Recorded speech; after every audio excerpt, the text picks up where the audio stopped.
can all join palms and repeat after me. I take refuge in the Buddha. I take refuge in the Buddha. I take refuge in the Dharma. I take refuge in the Dharma. I take refuge in the Sangha. I take refuge in the Sangha. Keeping the palms joined.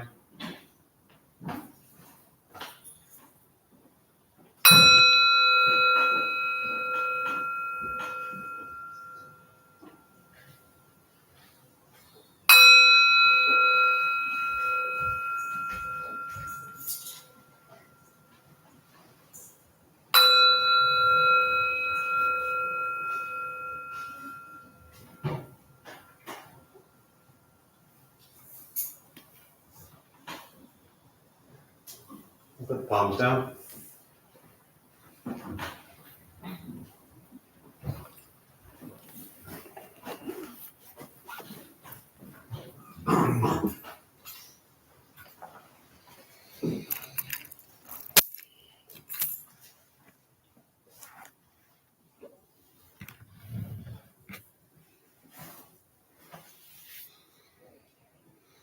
All right, good evening, everybody. Nice to see you all. Thank you for showing up. Anyone here for the first time this evening? Those of you here for the first time, welcome. What brings you here? Learning. Self-mastery. Say again? Self-mastery? Self-mastery, wow. Jump from learning to self-mastery real quick. And that was my brother's pitch, so I don't know. Yeah. Nice. Well, good luck with that one. Yeah. You know, Buddha taught there is no self, right? Didn't know that. That pitch it wasn't in the pitch. Yeah. Well, I'm glad you're here. Yeah, it probably won't be the worst hour of your life, but I cannot promise anything other than that. What else brings you here? Say again? Sangha. Sangha. Yeah, what is Sangha to you? What does that mean? Community. Unity and compassion. Nice. Well, welcome. What else? First time here. Want to share why? Yeah, in the back. Denise. Say again? Denise. Denise. I'm glad you're here. Yeah. Anybody else want to share? Those of you who keep showing up, minus all the jokes, why show up?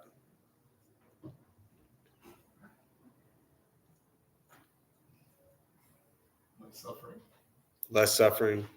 Yeah. What else? Clear the mind. Clear the mind. What else? Why show up? Meditation with group. Meditation with a group. Understand compassion. Understand compassion. That's a funny one too, because we hear that word all the time, around Buddhism. It's like, just be more compassionate. And I remember when I first started, I would hear that and it would just piss me off. So understanding compassion is really, I had a dear friend of mine. She's Dr. Sandra Wardico, a philosophy, religious studies professor at San Diego State, been around Buddhist practice 40 plus years. But she used to talk about the word understand a lot. And she would teach sutras, Buddhist teachings quite a bit. And she would say to understand something means to stand under it, which I thought was a really cool way that she used the word understand. And so when you said that about understand compassion, that's what popped into my head, to stand under compassion. What does that actually mean, to stand under compassion? And I often think of the standing under as like holding something. If you stand, to me, that's how I see it. If you're standing under something, you're holding it. And so to hold compassion, what does that mean? What does that look like? And that can be difficult. What else as you keep showing up? One more. And for those who just came in, whatever that drink, the sign that says no drinks in the hall, that's why that's there. So if you can just put that outside, appreciate it. Thanks. Someone's got to be the mean one. That's me. Sorry. Thanks. What else? Still one of my favorite things I do every week. Yeah. Still one of the favorite things every week. That's good. It's important. All right, so with that, we'll start with the meditation practice. For those who are joining virtually, glad you're here. Thank you for showing up. Feel free to say hello. There's a chat box somewhere on the screen. A couple things to tell you before we begin, especially for those who are new. Nothing's going to happen to you. You're not going to float away. You won't have any mystical, magical experiences. The mind that races all day long is not going to shut off. Don't judge your practice, meaning don't ask yourself, is this working or not working? Are you doing it right or wrong? We're just going to sit. We're going to breathe. You'll hear sounds inside the room, sounds outside. This is life. Life is filled with chaos.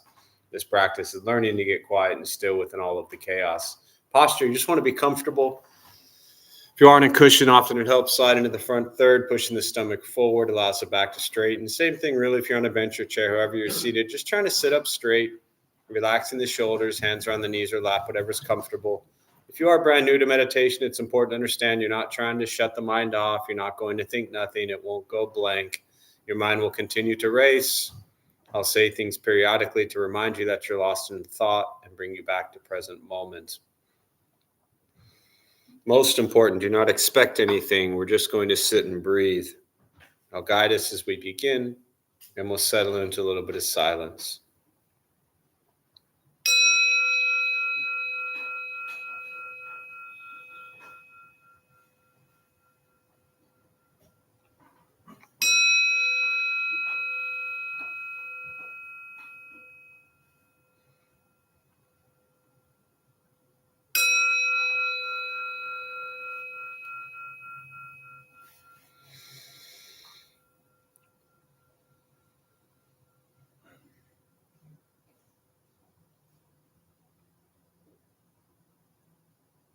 And starting with the eyes closed, if comfortable, or slightly open.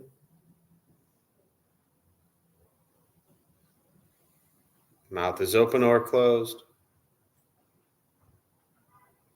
We'll start with taking 3 deep breaths slowly.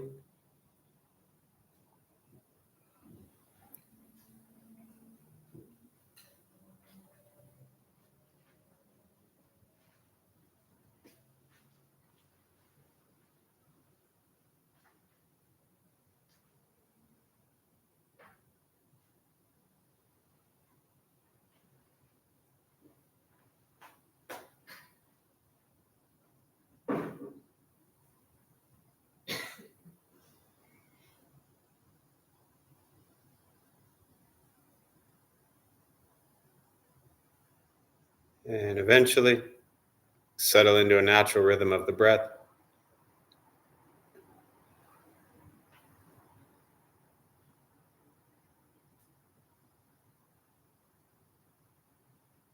Noticing the mind as it wanders, jumping from thought to thought.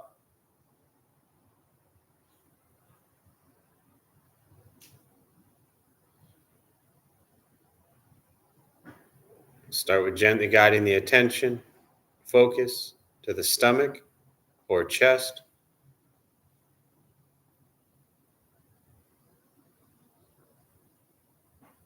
Breathing in, feel them rise. Breathing out, they fall.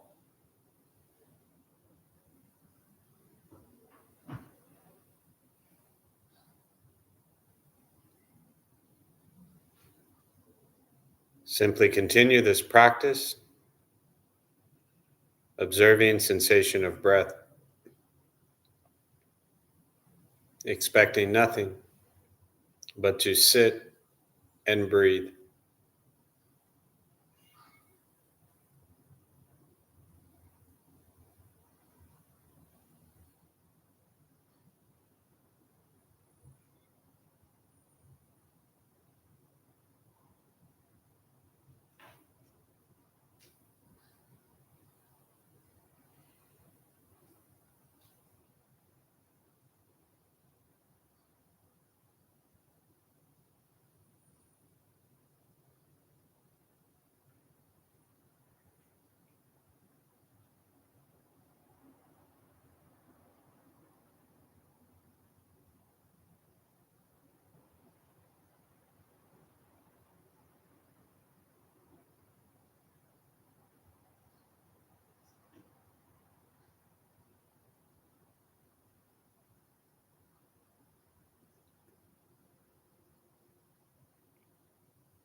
And as the mind wanders, lost in thought,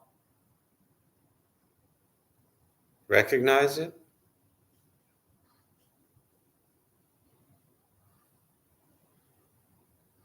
Release that thought.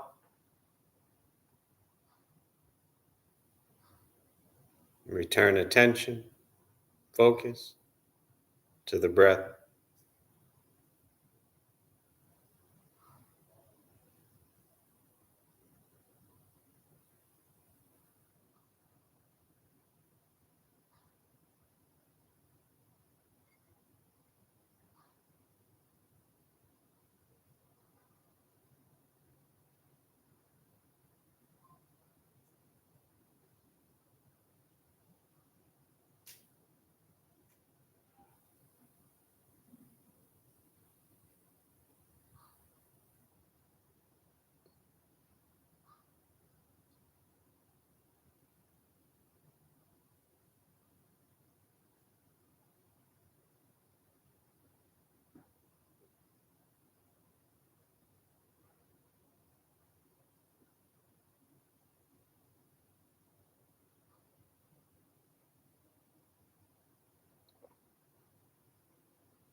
Breathing in, follow breath in.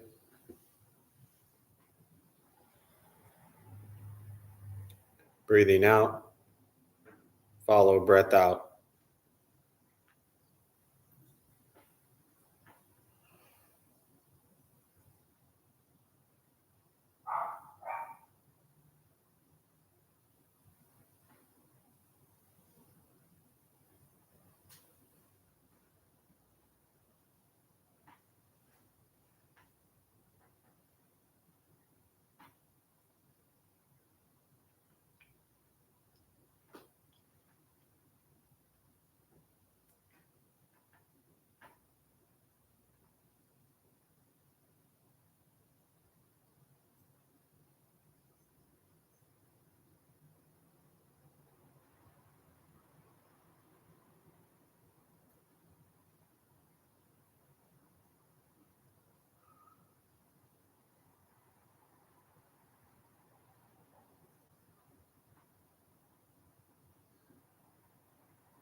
letting go of expectations, letting go of judgments from your practice, just sitting, breathing.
Learning to be comfortable in stillness,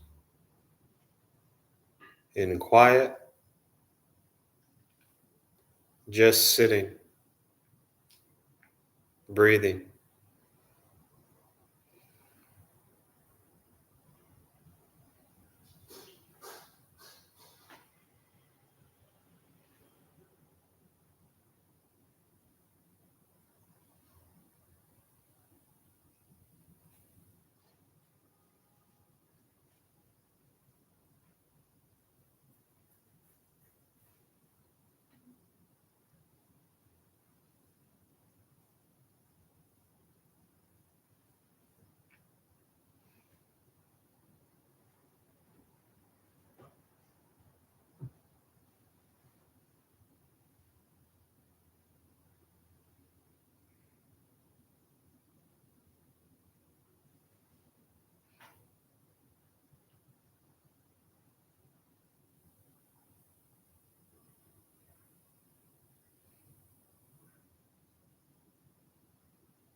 And with the body still, rested, and the speech quiet, aware of all sounds, and the mind learning to settle.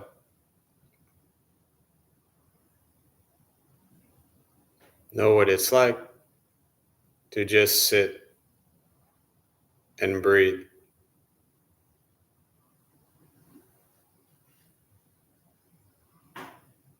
Knowing with each breath, there's nothing else to do.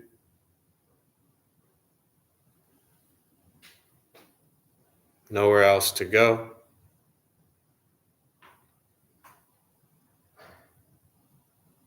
And no one else to be. Everything beautiful, exactly as it is. Sitting, breathing.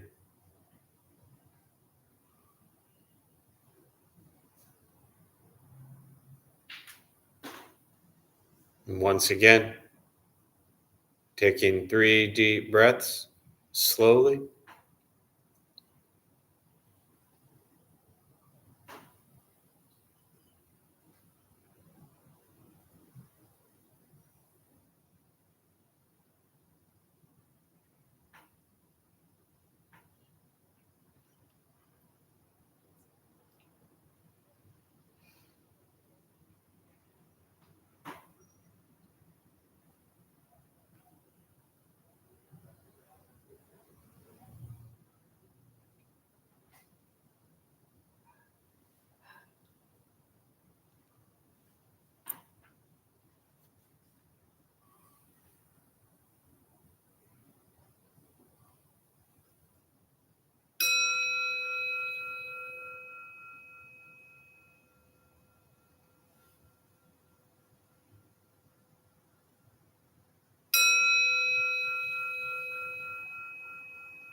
And as you slowly open the eyes,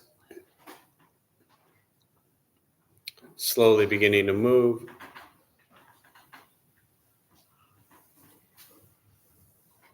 and most important, with the practice of meditation,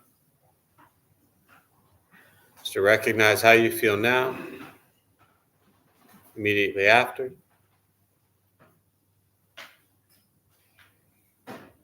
Compare this to how you typically feel throughout your day.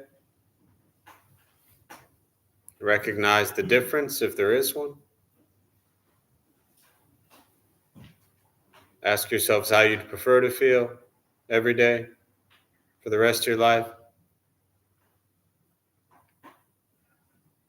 And realize every you feel now, if it's quiet, calm, and still, or a busy mind, racing mind, whatever you're sitting with at this moment, has nothing to do with anything I said. It's nothing to do with how you sit and hold the hands or cross the legs. It's nothing to do with the sounds around us or anything else for that matter. It has everything to do with your own mind and your own mind's reaction to an external situation. This is what the Buddha called pratitya samuppada, means dependent origination. This is the basis of the Buddha's awakening.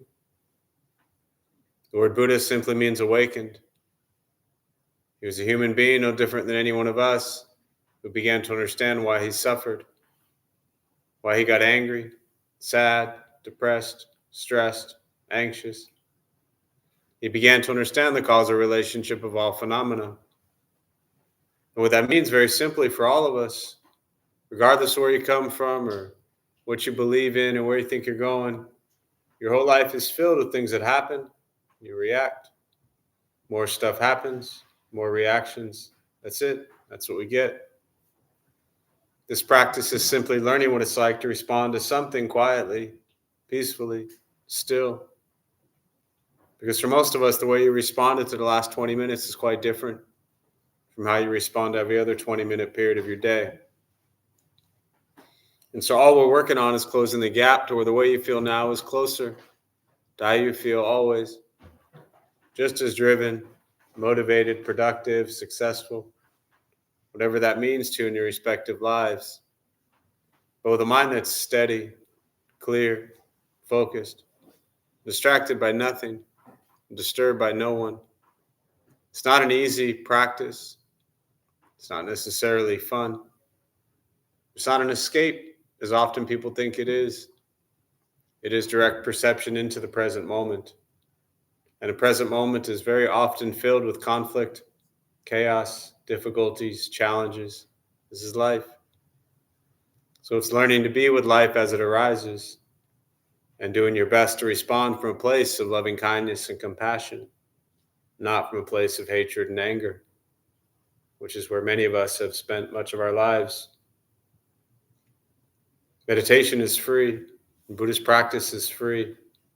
It's sitting, breathing, becoming aware of what you think, say, and do in every moment. Once we stop trying to change, fix, control, manipulate everything and everyone around us, and we work on changing our mind and our reaction to the world around us, life gets simpler. But it's a practice. It is difficult every day. So we continue to practice. So with that, for me, I open up to questions. As always, I just prefer to respond to questions, meditation, Buddhism, anything you're sitting with. And for those that are joining virtually, again, welcome. Glad you're here. Feel free to say hello. If you have any questions, you can put them on the chat box. I'll do my best to respond. So we'll use the rest of our brief time this evening for questions.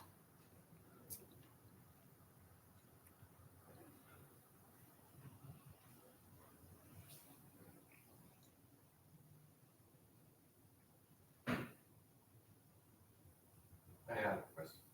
Since last time I couldn't. What's the take on, well, from Buddhism or Buddha? Here I've been hearing a lot of having compassion to others, sharing with others, the practice of compassion to give to the homeless people and stuff. So what's the message for the people who are already on the other side of the coin, on the lowest of the lowest, or they are in a phase of losing their own will? Clarify the last part for me, because I was with you. Then when you say, where is it at for the people, the lowest of low? Part of the practice is like give to others. Right. For example of the t-shirts Mhm. or the food, and look for the other. And but what's the message on the other side of that coin to people who has nothing, who is struggling, who it's like living in that low of life? What's the message of Buddhism to that people that is like kind of like struggling? Yeah, I think where I'm confused, where I thought you were going with this, which would have been easy, was I thought you were going to say, well, what about giving compassion and love to yourself? That's where I thought you were going. But then you went even further. I to say like the lowest of the low, I don't think that the response is the same, really. The idea of what we call the Bodhisattva practice of this idea of no gifts, no giver, no receiver, is that you give endlessly. Endless love, compassion, whatever you can give, regardless of who it is. So it's not about necessarily categorizing or identifying these people versus these people versus these animals, right? It's pouring out compassion, right? The Kuan Yin, she holds and pours out the vase, the big statue in the middle behind me. So the answer is no different. You pour out compassion regardless. Now, yes, there are some people who suffer much worse than others, who have, as you say, nothing, or very little. The practice really is the same. I think every,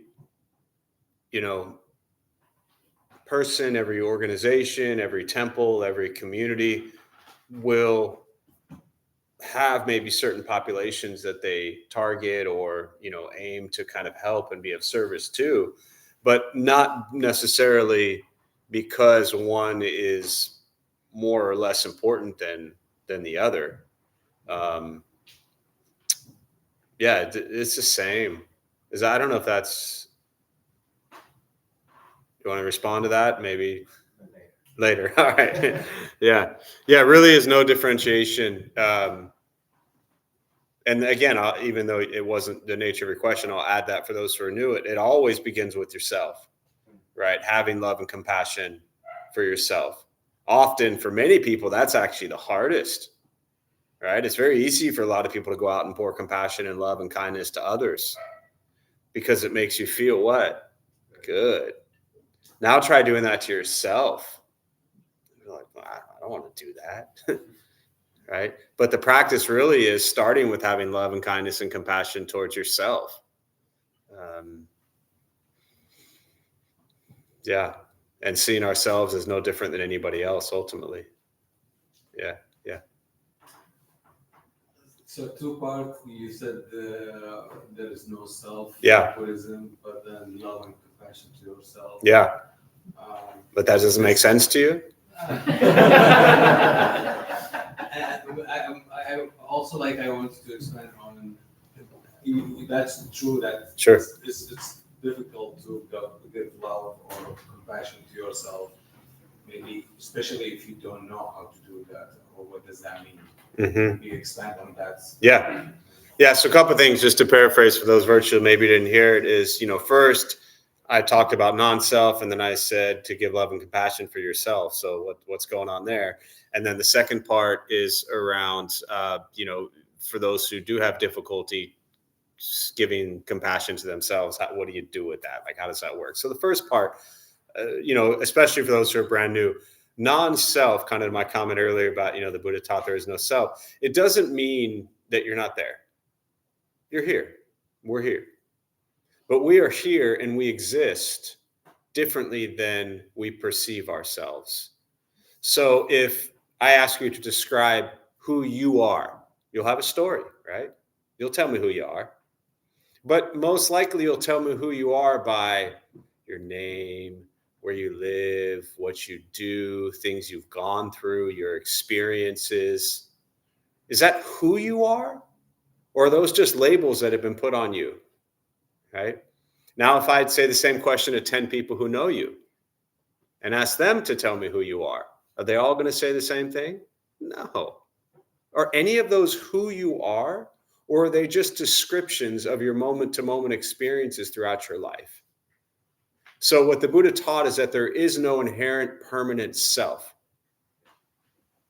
We are always changing every moment. Even, I'm not a science person, but even on the scientific molecular level, for the smart people, bring that stuff up and they talk about cells changing every moment. I don't even know what that means, but that stuff too is the case. But I'm not even talking about that. We are different every moment. Every moment we experience something for the very first time that we've never experienced before. And that changes us.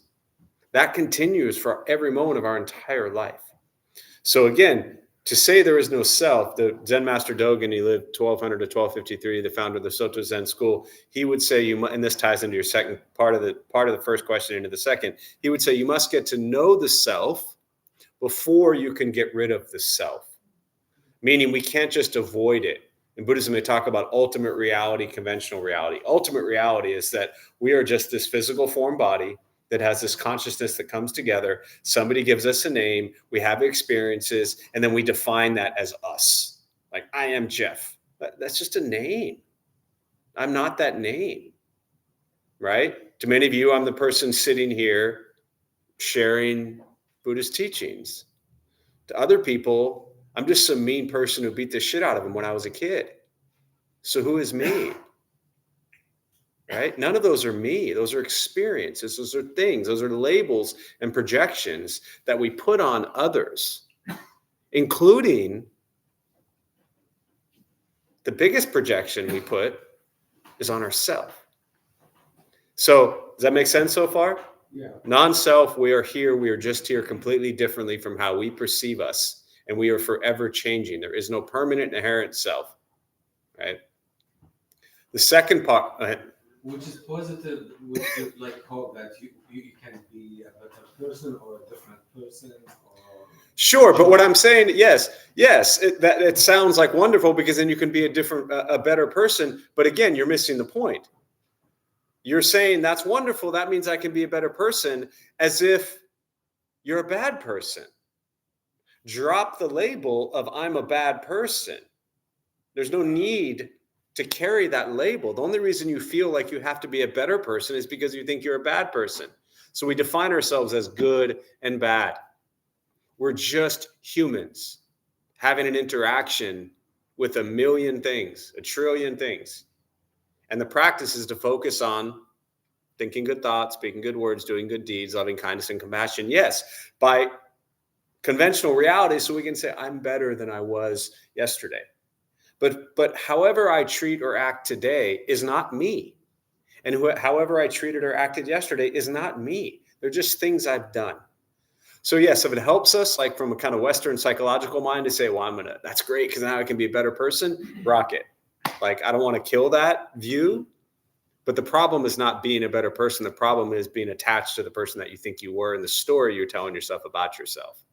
That says, I'm a piece of this, and so I must be better. It's just things you've done. Stop doing dumb stuff that hurts people. Simple. Pretty sure the Buddha said it exactly like that, right? The second part of the question, which is the compassion to the self, very difficult. And so I think first and foremost, one of the greatest ways to cultivate compassion for the self is to actually go do good things for others. And I know that sounds strange, but the reason is when we do good things for others, how do we feel? Good. Okay. Those who lack compassion for themselves, and I know this intimately because it's what led me to Buddhist practice 23 years ago. Those who lack compassion for themselves usually don't feel good about themselves. Right? Does that make sense? Yeah. It's just, again, I'm not that smart. I've just been around this stuff long enough to know that those who end up at places like this on any sort of spiritual journey very often have spent much of their lives not feeling good about themselves.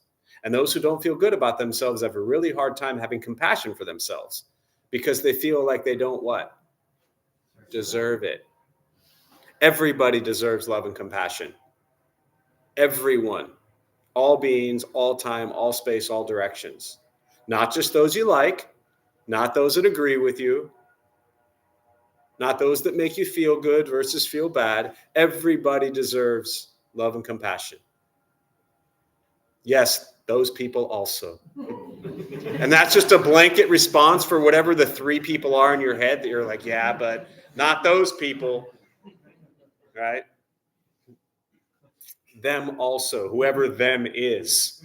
Everybody deserves love and compassion because the reality is most people that harm others, right, do so why? Because they're suffering. And when we are suffering, what do we need? Do we need more hatred and anger? Or do we need compassion from others? We need compassion so we don't continue to this kind of perpetuate this vicious cycle. So we pour love and compassion. Coming back to the question about how to have it for yourself. The reason I say go help others is because when you help others, you feel good. The stronger you cultivate the feeling good, then you might begin to actually like yourself and say, oh, wait, maybe I'm not that bad of a dude. Maybe I should stop telling myself the story about what a terrible person I am my whole life. Do good stuff. You'll feel better. And then you'll think, oh, maybe I also deserve love and compassion. The reality is you deserve it now. But your question is, okay, that sounds good intellectually, but how do I do it? Do things that make you feel better. I've said that 4 times now, but it really is the practice. When you feel better about yourself, you'll feel that you also deserve love and compassion from yourself for yourself. But it's not going to happen just from sitting in meditation. It's not going to happen writing sutras. It's not going to happen just from pondering it or reading another book on compassion. It's going to happen when you plant seeds that cultivate compassion. And that's an action that requires us to take action. Yeah. Do you have yeah. Well, you kind of answered it. Say again? I said you kind of answered Oh. it. I was just thinking along the lines of if there's no self, then when you're compassionate to other people, you are being compassionate to yourself in a sense.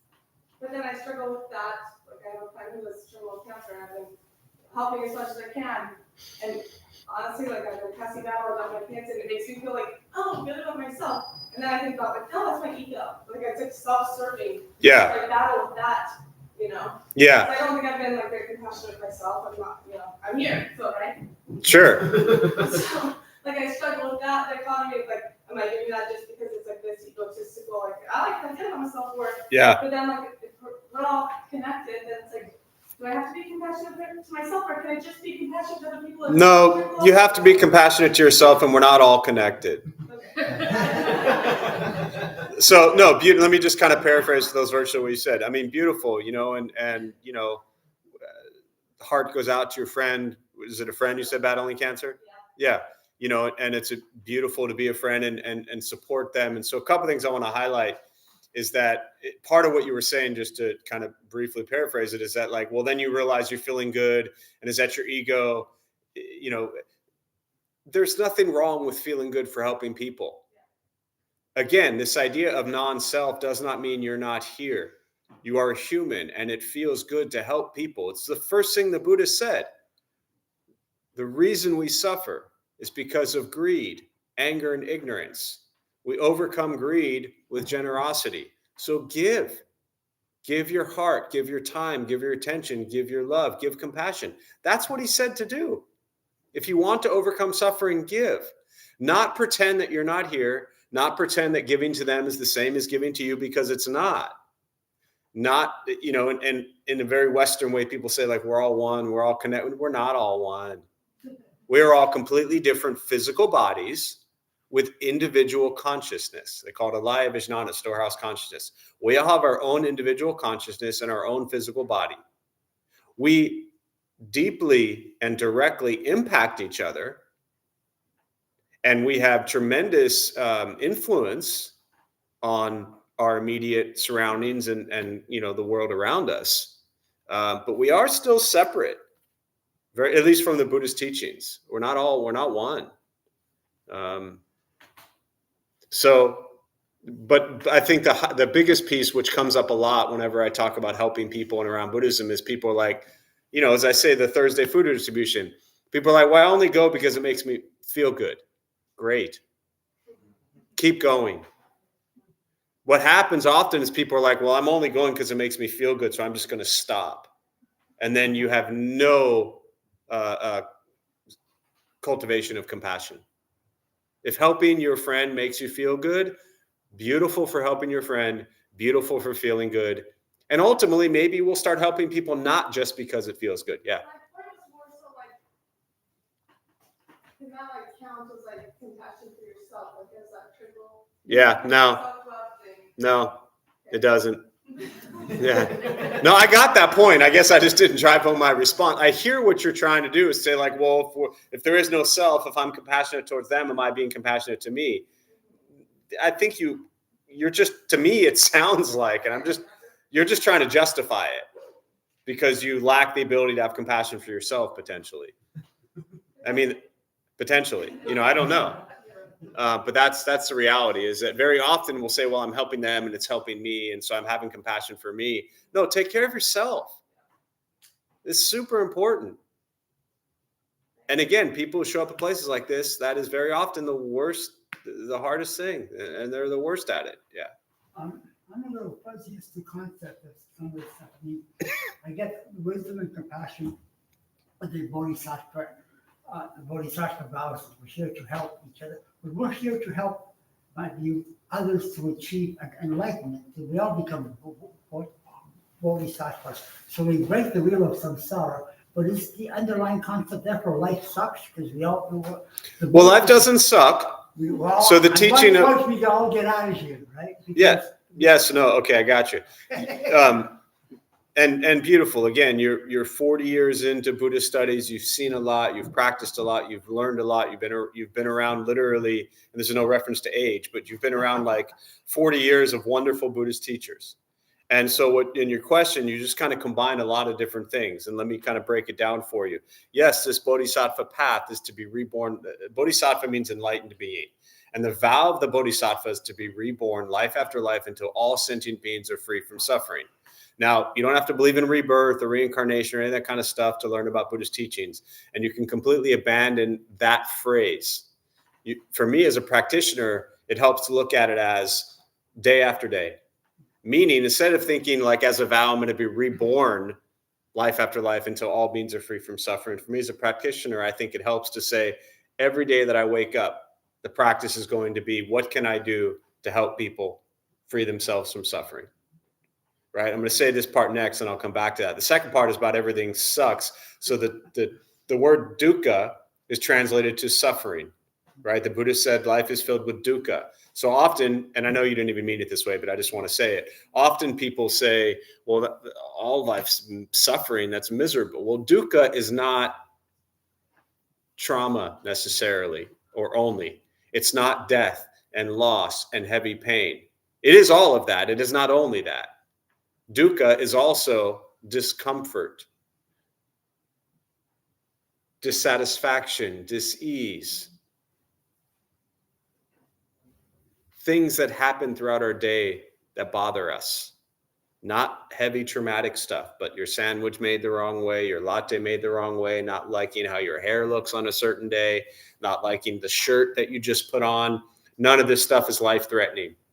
But these are the types of things that most people experience throughout their day-to-day lives that trigger them, piss them off, and make them irritated. Not the heavy, heavy death, loss, trauma that we all sit with at various times throughout our lives. So life is dukkha, doesn't mean it all sucks. The third part to your thing about trying to escape it, you're really looking at two different schools and two different teachings of Buddhism.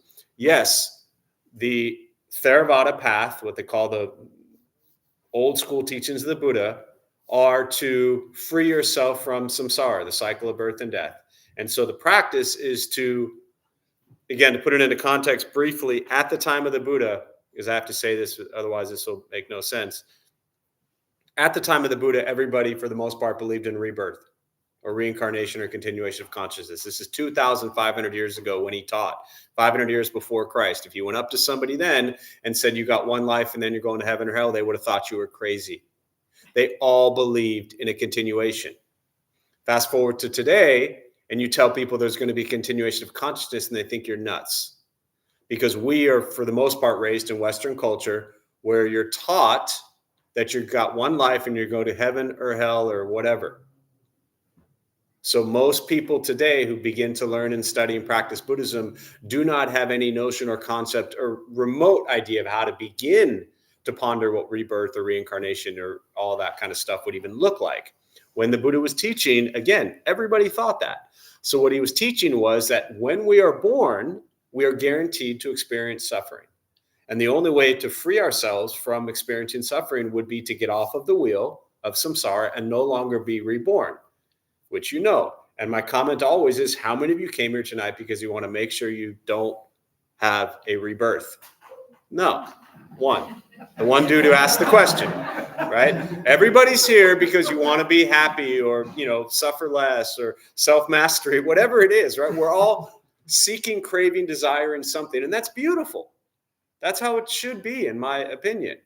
Let's all suffer less and be kinder and gentler to others. But keep in mind, the Buddha wasn't teaching so you could all have your pleasant nights. He really wanted people to end suffering. And the only way to do that would be to stop themselves from being reborn. The Bodhisattva Path, the Mahayana school of Buddhism, that's why I say it's two different schools, they are teaching that once you get to where you could free yourself from the cycle of birth and death, you make the decision where you turn around and you say, well, yeah, but what about them?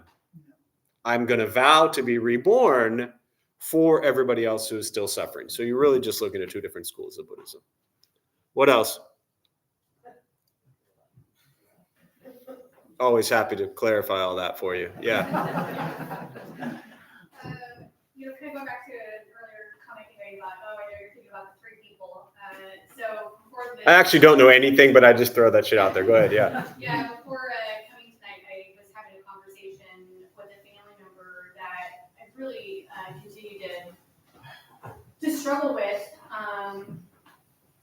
related to kind of our views on different things. Mhm. And this person had made a comment about, a very negative comment about a group of people. And it really was hard not to set me off. Yeah. And so I tried to really tap into that loving kindness and compassion.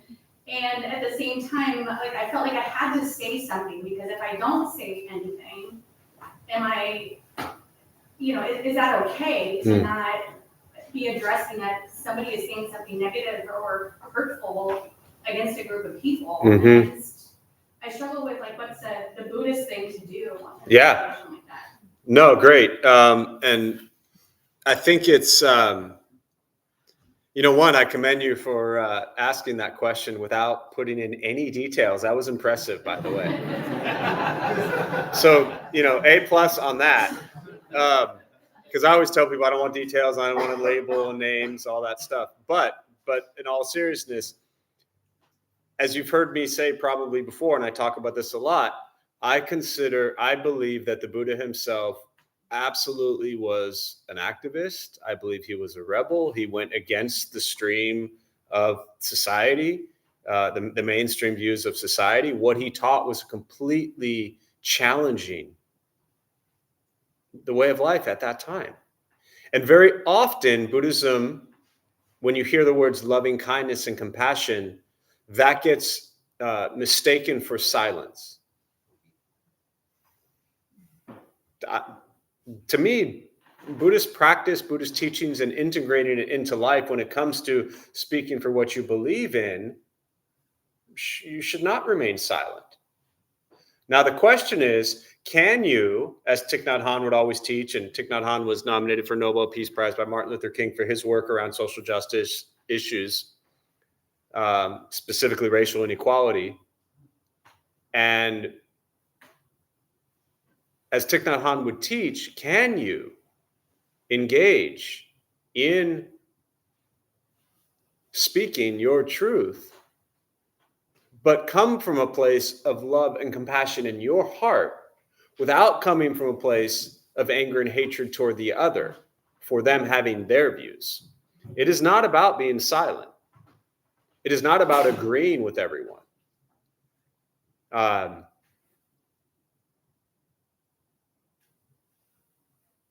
It's about what's in your mind and heart when you say it. That's the key.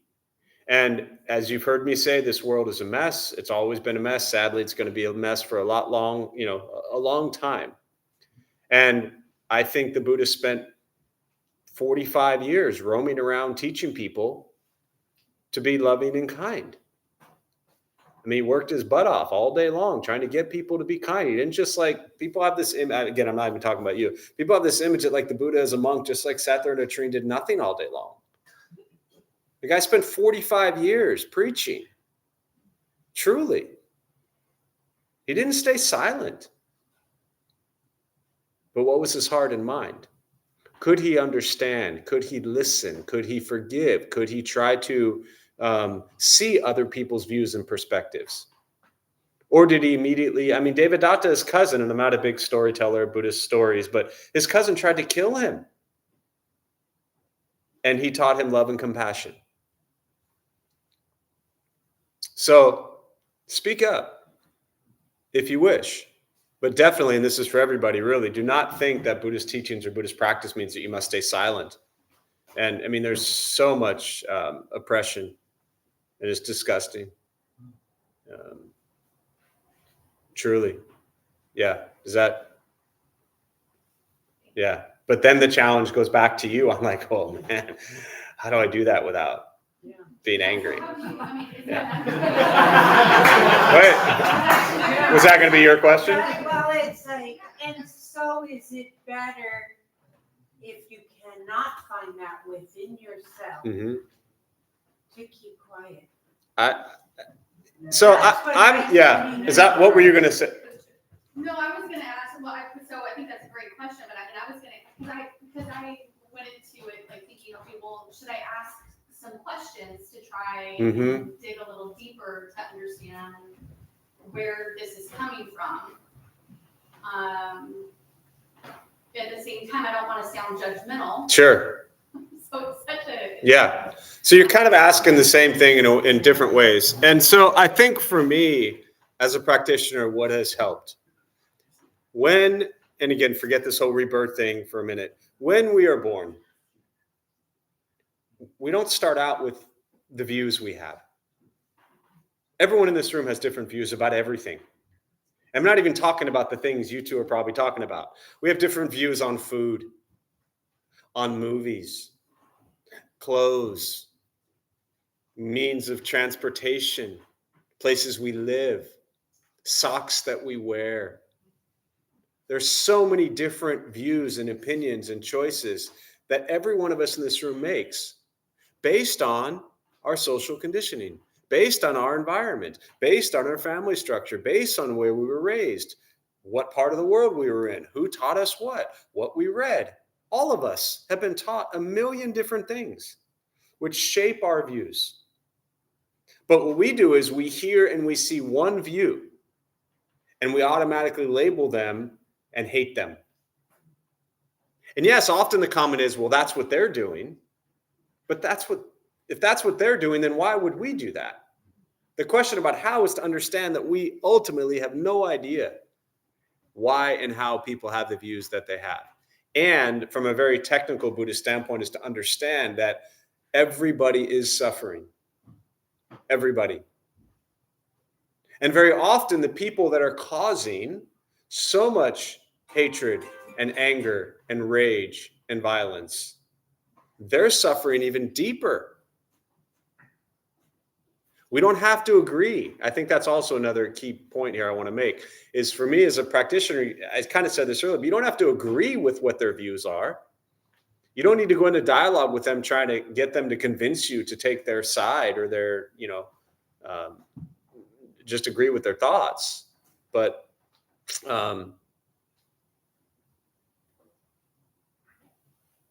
they're suffering. Yeah, powerful. That's powerful. That And- recognition. Say again? Sorry? That recognition is powerful. Yeah. It can give you compassion. Correct. Yeah. When you recognize, go on, sorry. Yeah. No, it's like an epiphany. Like, thank you. Yeah. It's just practical, useful. Right. It's Yeah. the how. It's the how. How can I do that? Yeah. And if we remind ourselves at any time, and again, take the views about the specific topic away for a minute, anytime that we did something that caused harm to somebody else, it is almost always because we were suffering. And so we did things that caused harm. And so the compassion is what we need. I kind of said that earlier, but not more hatred and anger towards us, but love and compassion. And I think the last thing I'll say before we close here is the comment about, is it better to stay silent, right? If you're, I don't even forgot which one of you even said that. Okay, yeah. The comment about, is it better to stay silent if you're going to go into a conversation where you know you're just going to be triggered and like set off and it's going to blow up? That's really your call. But I think ultimately the practice is just kind of like feel it out. Like, okay, can I go into this and just say a few things and then be quiet? And even if you have to kind of tease the love and compassion a little bit, and then you're just like, it's not working. I'm failing miserably, then you just kind of put it on mute and sit there and listen, because obviously you don't necessarily want it to blow up into a bigger problem. As I always say, we're in November now. So, family season, man, Thanksgiving time, for those who have that, it is the greatest time to practice Buddhist teachings, November, December, it gets even crazier because those that you tend to know and love the most are also the ones that tend to trigger you the most. And for those who don't have or aren't around family, then it's even harder as well, potentially. So these are very difficult times for many reasons right now, especially this kind of the last 8 weeks of the year, always heavier emotions. But keep that in mind. And what that means is every other person you're interacting with is suffering tremendously. And I always remind myself, last thing I'll say is, I know what it's like to suffer tremendously, and it's not fun. And so if we see that in everybody else, that's the compassion that I believe we're cultivating for them. Don't agree with them, don't take their side, but I have compassion for them. So I'm going to close on that. Apologies to all the questions that may have come in virtually and didn't get to them. So we'll join palms as we close. May any merit gained from this practice be transferred to all beings in all directions. May all beings be at peace. May all be free from suffering.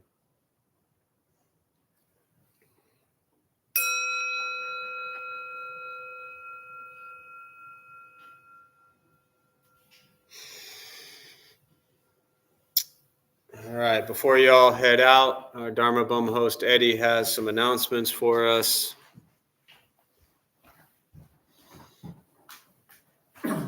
Hello, everyone. I'm tonight's host, Eddie. We opened the Dharma Bum Temple 18 years ago to introduce Buddhist practice to those who show up. Those who lead are not nuns, monks, gurus, masters, or teachers, and are not looking for students. They're simply practitioners sharing their interpretation of the practice. Every night we have different classes led by different people from various Buddhist traditions. We have a recovery sangha that meets several times a week for anyone with addiction, and our food redistribution program is every Thursday at 4:30 p.m. We have classes and programs every day, and everything we offer here is always free. The full schedule is on our website and also posted in the entryway above the shoe rack. We have a lending library. If you see a book you like, feel free to borrow it and bring it back whenever you are done. Please straighten your seat or cushion before you head out. A few people can stay to close and latch the windows. That would be helpful. Thank you for being here. We wish you well. Hope to see you all again. And I have one final, just kind of fun announcement. A lot of events happening. Check the website. A lot of new stuff in November. But we also just launched last week, which is something we've never done. Really cool. A t-shirt contest. And so for any of you like design people, go to the Buddha For You website. It'll launch up right there. And so we're having opportunities for anybody who wants to design a t-shirt. It'll get voted on. I don't care if you have zero graphic skills. You can create anything you want, anyhow, anyway. Send it in, and then everybody will vote on it. And whoever wins will end up having that made on a t-shirt at Buddha For You. So if you want to become like wildly famous with your own t-shirt, there you go. Because I know that's why you're all really here. Thank y'all.